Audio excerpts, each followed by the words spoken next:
Okay, so now we're going to talk about induction and polar covalent bonds. And I'll say this is also going to be a huge boon to our understanding of molecules and how they are and how they react. Big deal. All right, so first of all, we need to appreciate that chemists typically classify bonds as either covalent or ionic or polar covalent. Now, what's the difference between these three? The difference has to do with electronegativity.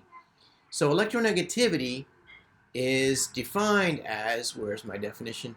Defined as the pull of an atom for bonding electrons, okay?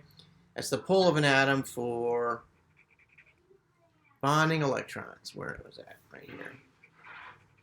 Okay? So what do we mean by that? Now, first of all, let's say, remember that you've got a definition of electronegativity is here. It's the pull of an atom for bonding electrons. Remember, you've seen a table like this before. The electronegativity of fluorine, for example, might be 4. There's a couple different scales, but the one we're going to use says that the electronegativity of fluorine is 4. And can you see that electronegativity increases as you go up and increases as you go to the right in the periodic table, with the hydrogen being an exception, right?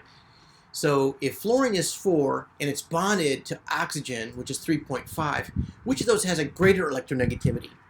Well, fluorine does, right? It's 4, and that of oxygen is 3.5. And so the bonding electrons between them, that is the bond between them, those bonding electrons are going to be pulled closer over to fluorine than they are oxygen. And so consequently, it's going to be polar, okay? So we don't need to memorize these numbers here. You'll always have access to them. But just be advised, there are actual numbers which quantify the electronegativity or the pull of bonding electrons for particular atoms, okay? So let's get rid of that, and let's say that a bond is covalent if the difference in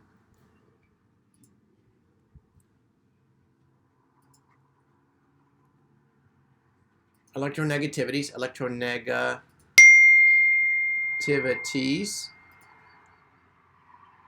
right? And I'm going to call the difference in electronegativity between atoms X and Y to be like that, okay? That is delta E sub XY. That's the difference in negativities between atoms X and Y. So if the difference is less than 0.5, we're going to say, okay, that's a small difference. And so we're going to say that those electrons are shared evenly and the bond is covalent.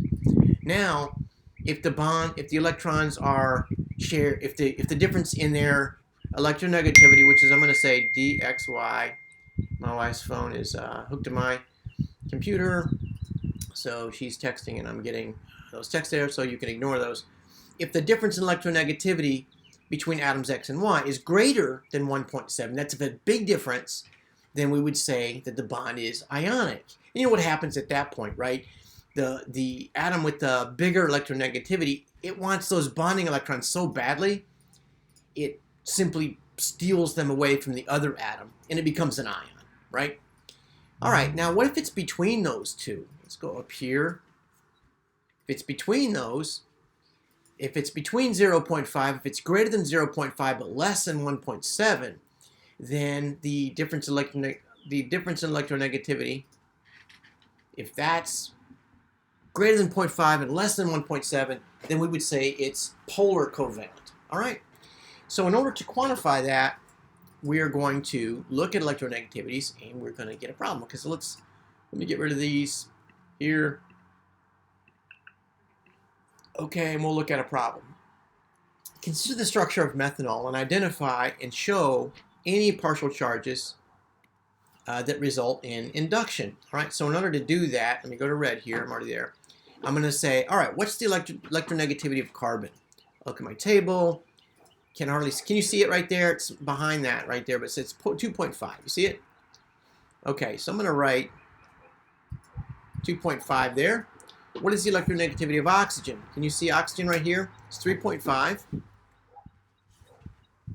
Okay, and what's the electronegativity of hydrogen? You can't really see it. I'm sorry, it's behind there, but hydrogen is 2.1. All right, so 2.1. 2.1, 2.1, and 2.1. Okay, so now let's do the differences the difference in electronegativity between hydrogen and carbon is equal to 2.1 minus 2.5, right? It's really the magnitude. So let's say absolute value, okay? Which is 0.4. And remember now, if the difference is less than 0.5, it's a covalent bond, right? It's essentially nonpolar. So this difference is considered to be small, and so consequently, this bond is nonpolar. That carbon hydrogen bond is small. It's even. The difference is small, and so the bond is considered to be nonpolar. Okay. Now let's look at the difference in electronegativity between. How do you spell E? Between carbon and oxygen, right? Carbon is 2.5. It's right here. 2.5, and oxygen is 3.5, right? It's the magnitude we're interested in, so we'll say the absolute difference. And that difference is 1, right? And so that's greater than 0.5. And since it's greater than 0.5, we're going to say, aha, this bond is polar. And since it's polar, we're going to indicate it. And we're going to indicate it with an arrow. We're going to draw an arrow toward the more electronegative element with a positive sign next to the more electropositive element, right? This is the one that's smaller. And so since that difference is 1, we're going to say that's a polar bond. Okay? Now let's go back to green. And what is the difference in electronegativities between hydrogen and oxygen? Okay, that's 2.1. 2.1 to 3.5, which is bigger yet, right? It's absolute value. And so that is bigger yet. That's 1.4 difference, right? And so that's definitely a polar bond. And so I need to draw that as a polar bond, and I'm going to draw toward the atom that has the greater electronegativity with a positive sign next to the more electropositive. So this is how we draw the electronegativities. Let me look at my notes real quickly here. Yep, this is how we draw the electronegativities. And one final thing we're going to do to help us appreciate that is we're going to take the atom that doesn't have its fair share of electrons, right, because oxygen's pulling it, and we're going to put a little delta sign here. We're going to say that is partial positive. That's a delta positive. And this over here doesn't have enough electrons either, right? So there's a partial positive over here. That's supposed to be a Greek delta, okay? And this has more than its fair share of electrons because it's inducing electrons from both those atoms that it's bonded to, and so that it's got a partial negative. So we would say that this atom has more than its fair share of electrons because of the process called induction. All right?